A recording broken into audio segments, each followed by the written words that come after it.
Work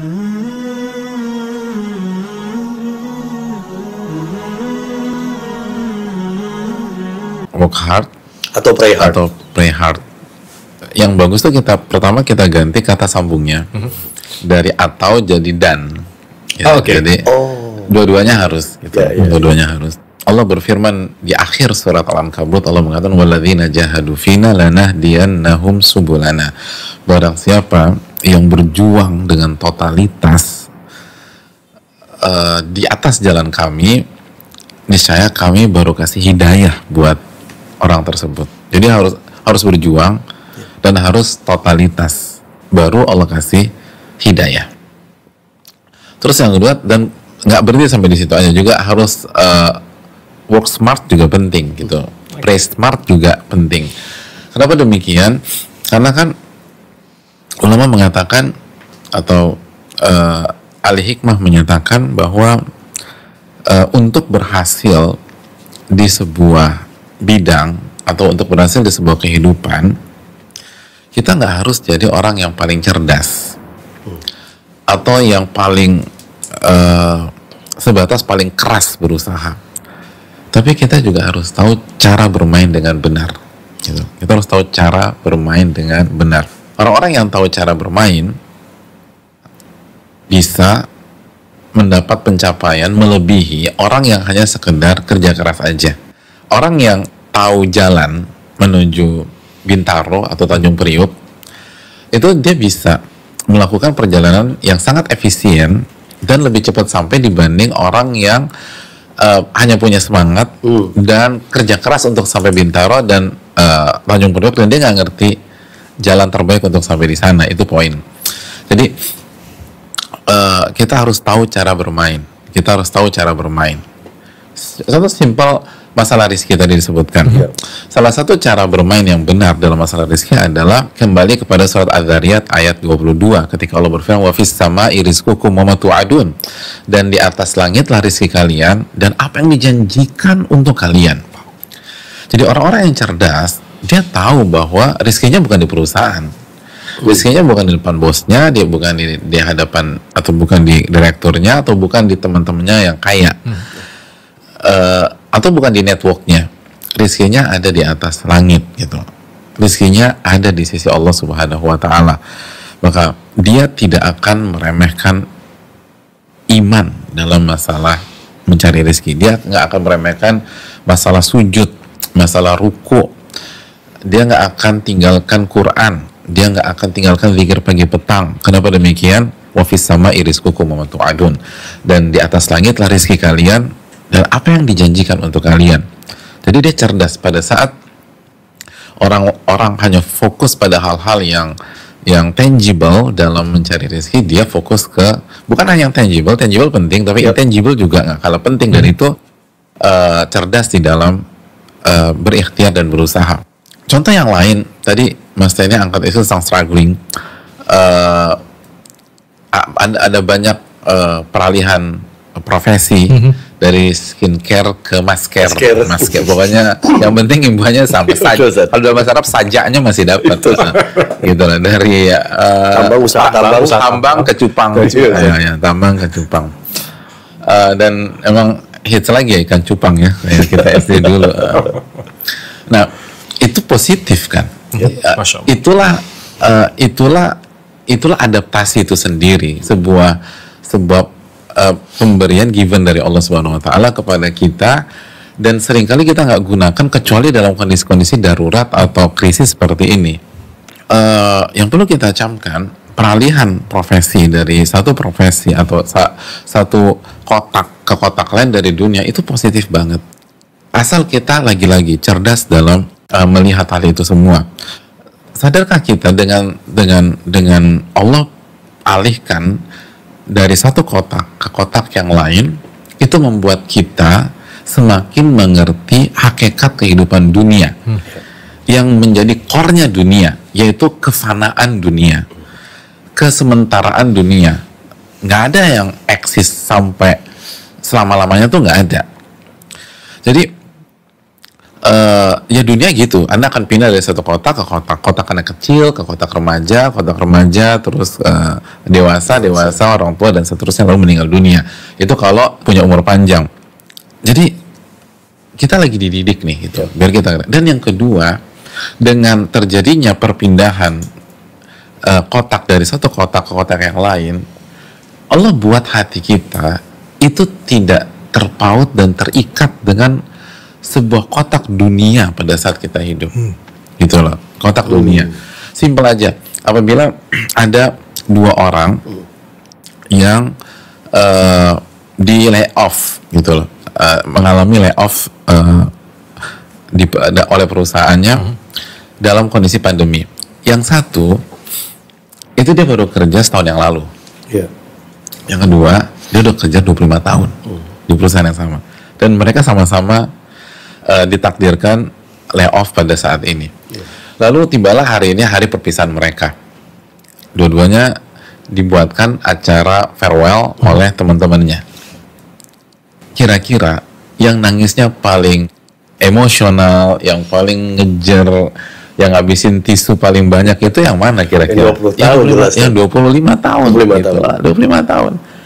Yang 1 tahun sih, iya dia merasa kehilangan, tapi dia bisa tetap calm, dia bisa tenang dan seterusnya. Tapi 25 tahun itu, dan mungkin dia belum bisa move on di H+1. Yang hanya 1 tahun, besoknya dia udah mulai cari kerja lagi, dia mulai ngumpul lagi. Kalau dia punya ikan cupang, dia akan main ikan cupang, dia ngeliatin tuh warnanya keren banget gitu. Adapun 25 tahun, walaupun ikan cupangnya lebih bagus daripada yang 1 tahun, ikan cupang tidak menarik bagi dia, karena dia begitu terpukul kehilangan pekerjaan yang dia geluti selama 25 tahun. Itu kenapa bisa demikian? Karena waktu yang lama di sebuah kotak dunia itu membuat hati kita terikat dengan kotak dunia tersebut. Hati kita terpaut dan tanpa sadar bisa jadi terpenjara dan terbelenggu, dan akhirnya kita didikte dengan itu. Sehingga senang susah kita, gembira dan sedih kita itu tergantung dengan kotak dunia, dan itulah hal yang sangat berbahaya. Makanya kalau kita lihat bagaimana kehidupan para sahabat radhiyallahu taala anhum, Allah takdirkan dan Allah buat bagaimana mereka berpindah dari satu kotak ke kotak yang lain, sehingga mereka tidak merasa memiliki, sehingga mereka bisa tetap independen dalam masalah jiwa dan hati, sehingga mereka tetap bisa melihat dunia dengan kacamata yang sangat proporsional. Mereka disuruh berpindah dari Mekah, tanah air mereka, ke Madinah, gitu loh. Pindah dari Mekah ke Madinah. Itu berat, tetapi itu bagus buat mereka secara jangka panjang, sehingga hati mereka nggak terlalu ini. Terus Nabi SAW mengutus sebagian para sahabat untuk keluar dari kota Madinah. Itu membuat hati mereka hanya bergantung kepada Rabbul Alamin, hanya terpaut kepada Allah Subhanahu Wa Taala yang memiliki alam semesta. Sebagus-bagusnya tempat, ia adalah dunia, ia adalah makhluk. Kita akan sengsara jika hati kita terpaut dengan hal tersebut. Jadi ini hal yang sangat positif. Kalau kita mau berhusnudzon dengan Allah Subhanahu Wa Taala, bukan meremehkan kita, atau semua berdampak dan semua kena dampaknya, dan ini nggak mudah. Tapi bukankah innamal usri yusra, sesungguhnya bersama dengan kesulitan ada banyak kemudahan, ada banyak, dan bersama maka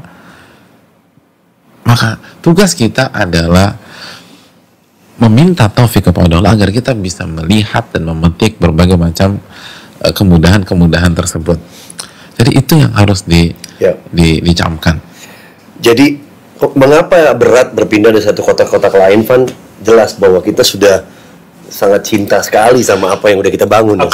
Karena hati kita sudah terikat dengan hal tersebut. Ini bukan tentang salary. Kita punya teman-teman, atau mungkin kita ngalamin sendiri. Kita keluar dari kerjaan yang salary-nya gede banget, dan nggak ada masalah apa-apa. Bahkan kita bersyukur. Kenapa? Karena hati kita tidak terikat dengan itu, bahkan benci dengan hal tersebut, karena mungkin kita strike sama orang besar di situ, atau yang punya dan seterusnya. Ini bukan tentang angka, ini bukan tentang salary, ini bukan tentang status sebuah pekerjaan, ini tentang hati kita terpaut ke makhluk tersebut. Ustaz, boleh nggak sih Ustaz dibilang bahwa ini semua mengandung kebaikan? Ketika orang di PHK, ketika ada sulit cari rezeki, begitu Ustaz. butuh analisa yang mendalam untuk orang-orang Untuk standar mendigest seperti kita ya, untuk mendigest Benar, ini ya. Ya saya percaya baik, tapi saya belum lihat adanya kebaikan sekarang ini. Ya dia karena tadi terikat sama dunia, dia kesedihan yang diangkat, kehancuran yang dipikirin, sama turun derajatnya jadi gimana saya akan makan, biasa saya makan di sini, akhirnya saya masih makan gini, biasa saya kerja begini, biasa saya naik mobil, itu saat jadi beban-beban ya akhirnya makin berat lah buat seorang itu. Yang paling tepat, yang paling bijak menjelaskan hal ini itu bukan kita yang masih banyak salah, masih banyak khilaf. Kita nggak tepat loh untuk membicarakan saudara kita, sedangkan kita masih struggling untuk diri kita sendiri. Tapi kenapa kita nggak dengar Nabi kita Muhammad SAW yang kata Allah Subhanahu Wa Taala dalam surat An-Najm ayat 3 dan 4, "Wa may yantiqu 'anil hawa in huwa illa wahyun yuha." Nabi tidak berbicara dengan hawa nafsunya, tapi wahyu yang Allah wahyukan kepada beliau. Dan Nabi SAW bersabda, "Ajaban li amril mu'min, inna amrahu kullahu khair." Menakjubkan perkara seorang mukmin, seluruh perkaranya baik dan yang terbaik buat dia. In asabathu sarra'u syakar fakana khairan lah. Apabila dia dikasih kelapangan, kesenangan, kebaikan, lalu dia bersyukur, maka itu yang terbaik buat dia. Wa in asabathu dharra'u sabar fakana khairan lah. Dan apabila dia ditimpakan sebaliknya, kesulitan, jobless, terus mungkin positif hasil swabnya dan lain sebagainya, lalu dia bersabar, itu yang terbaik buat dia. Itu yang terbaik buat dia. Dan tadi Mas Tani mention ada sebagian teman-teman kita bilang, ya gue yakin sih itu baik, tapi gue belum lihat kebaikannya. Iya, karena ilmu dunia mereka hanya sebatas kita juga terutama. Ada sebuah kaidah diucapkan sebagian para ulama, adamul ilmi bi syai' la yastalzim al-ilma bil adam. Ketidaktahuan Anda terhadap sesuatu bukan berarti sesuatu itu nggak ada, cuman Anda nggak tahu aja, gitu kan? Jadi ketidaktahuan kita itu bukan berarti hal itu tidak dipastikan itu nggak ada. Ya sama lah, kita nggak pernah ngeliat ruh kita. Iya. Kita yakin kita punya ruh. Kita sendiri nggak, seumur hidup kita nggak pernah lihat. Benar Ustaz, Masya Allah. Jadi kenapa kita ragukan sabda Nabi SAW? Kenapa kita ragukan firman Rabb kita Subhanahu Wa Taala? Yang penting intinya bukan Anda lihat atau enggak. Intinya Anda percaya apa tidak.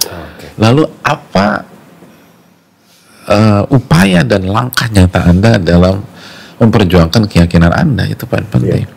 Ustaz, terima kasih Ustaz. Sebetulnya ketika orang pun berpindah dari satu kota pekerjaannya atau dari satu kantor ke kantor lain, rezekinya ikut kan Ustaz ya? Iya. Gini loh, kita kan harus dudukan dulu tuh rezeki itu apa sih, dan ruang lingkupnya seperti apa sih. Kenapa sih banyak kita tuh kalau bicara rezeki itu selalu materi, selalu angka. Itu Padahal kita sepakat banyak hal yang lebih berharga daripada angka-angka tersebut. Betul. Ketika Allah Subhanahu Wa Taala di surat At-Tolak ayat 11 tentang surga yang menjadi ganjaran orang-orang beriman dan beramal soleh, apa closing statementnya? Qad ahsanallahu lahu rizqa. Allah telah memberikan rizki yang sangat baik dan terbaik untuk mereka. Jadi ketika Allah berbicara tentang surga, Allah jelaskan inilah rizki terbaik buat seorang hamba. Jadi rizki terbaik itu surga. Bukan angka, bukan pekerjaan, bukan. Walaupun itu penting, kita nggak pernah meremehkan, dan kita berharap semua kita mendapatkan dapat rizkinya baik materi maupun non materi. Tapi jangan lupa loh, karena dengan kita lupa akhirnya kita nggak bersyukur. Dengan kita nggak bersyukur, alih-alih dapat pertolongan justru dapat azab. Karena Allah berfirman, la in syakartum la azidannakum wa la in kafartum inna adzabi lasyadid. Apabila kalian bersyukur aku akan tambah, dan apabila kalian kufur nikmat, azabku sangat pedih. Dan jangan lupa sebuah ayat dalam surat Ibrahim ketika Allah berfirman, wa in ta'uddu ni'matallahi la tuhsuha. Dan jika kalian ingin menghitung nikmat Allah, kalian nggak akan bisa menghitungnya. Dan ayat ini tetap berlaku di pandemi. Setuju nggak sih Pak? Mas Tani? Betul. Apa kita liburkan? Ayat ini lagi nggak operasional kan, nggak mungkin. Nggak beroperasi gitu kan, nggak mungkin. Ayat ini berlaku. Sesulit apapun kita, ayat ini berlaku. Wa in ta'udu ni'matallahi la tuhsuha. Sesulit apapun ya, ketika kita nggak ada uang sama sekali, ingatlah ayat ini. Apabila kalian ingin menghitung nikmat Allah, Anda nggak bisa hitung. Jadi ketika ketika lagi susah sekalipun, cobalah ingat nikmat Allah Subhanahu Wa Taala. Betul sekali. Ada banyak nikmat yang harus kita syukuri. Dan akhirnya ketika kita lupa, kita nggak bersyukur, itulah yang memperparah kondisi kita. Iya. Justru itu Ustaz ya. Iya. Oke. Kita nggak kena COVID-19 aja itu sebuah rezeki loh, Van Butan. For sure. Iya. Saya baru izin saat kemarin lihat status temen dia baru kena COVID-19. Dia cerita biaya yang dikeluarkan dia 225 juta.